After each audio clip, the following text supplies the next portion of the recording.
राधे कृष्णा दोस्तों। आज हम आप लोगों को बताने वाले हैं कि लोग नींव भरते समय नींव के अंदर नाग नागिन को क्यों रखते हैं, नाग नागिन का जोड़ा क्यों रखते हैं। तो दोस्तों, हर आदमी का सपना होता है घर बनवाना, लेकिन अगर इस सपना साकार हो रहा है आपके जीवन में तो थोड़ी सी पूजा पाठ को भी आप विशेष ध्यान रखें, क्योंकि कहते हैं वो घर एक दिन के लिए नहीं बनने जा रहा, पता नहीं कितने सालों तक वो रहेगा, कितनी पीढ़ियां उस घर में रहेंगी।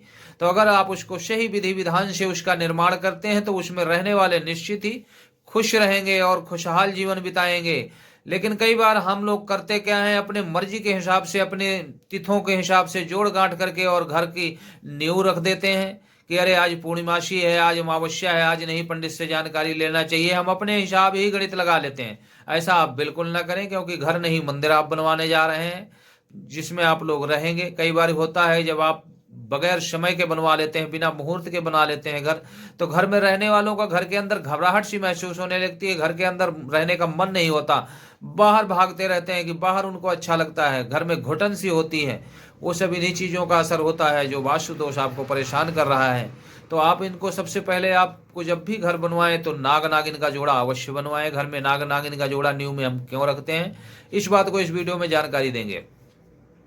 कहते हैं इस धरती को शेषनाग अपने फलों पे धारण किए हुए हैं, और जिसलिए शेषनाग अपने फलों पे धारण किए हैं, उसी तरह उनको सिंबॉलिक मान करके हम लोग नाग नागिन बनवाते हैं, नाग नागिन का जोड़ा बनवाते हैं, फिर उनको विधि विधान से पूजन करते हैं, और विधि विधान से पूजन करने के बाद हम उनको नींव में रखते हैं। और नींव में हम एक कलश भी रखते हैं। कलश जो हो पानी से भरा होना चाहिए, चाहे वो मिट्टी का कलश हो या कोई तांबे का पात्र हो जिसपे पानी से भर दो। उसके बाद आम का पल्लो रख दो। उसके बाद एक कटोरी रख दो, कटोरी में थोड़ा सा चावल भर दो। चावल भरने के बाद ऊपर एक दीवा लगा करके और आप दीवा प्रज्वलित कर दें। दिया जलता रहना चाहिए, जब तक उस जगह आपकी नींव का पूजन हो रहा तब तक दिया जलता रहना चाहिए।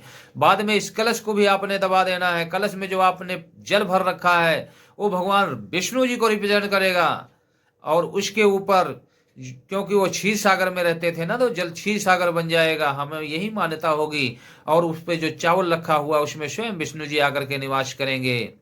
और आप उसमें थोड़े से द्रव्य डाल देना, लक्ष्मी डाल देना, रुपया पैसा, तो लक्ष्मी जी का आवाहन हो जाएगा, लक्ष्मी जी का ध्यान हो जाएगा।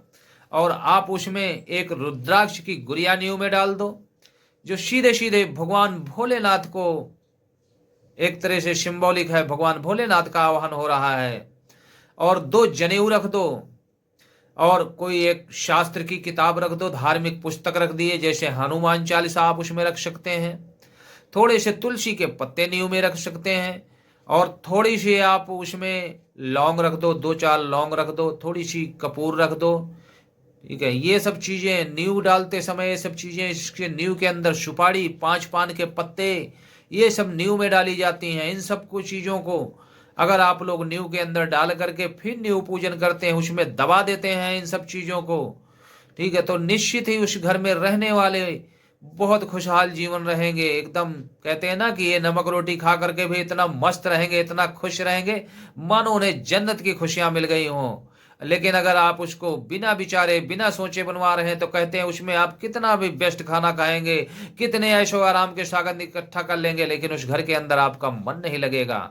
तो आप घर नहीं, आप जन्नत बनवाएंगे। अगर इन सब चीज़ों को आप कर लेंगे तो आप निश्चित ही आपका घर घर नहीं स्वर्ग बन जाएगा।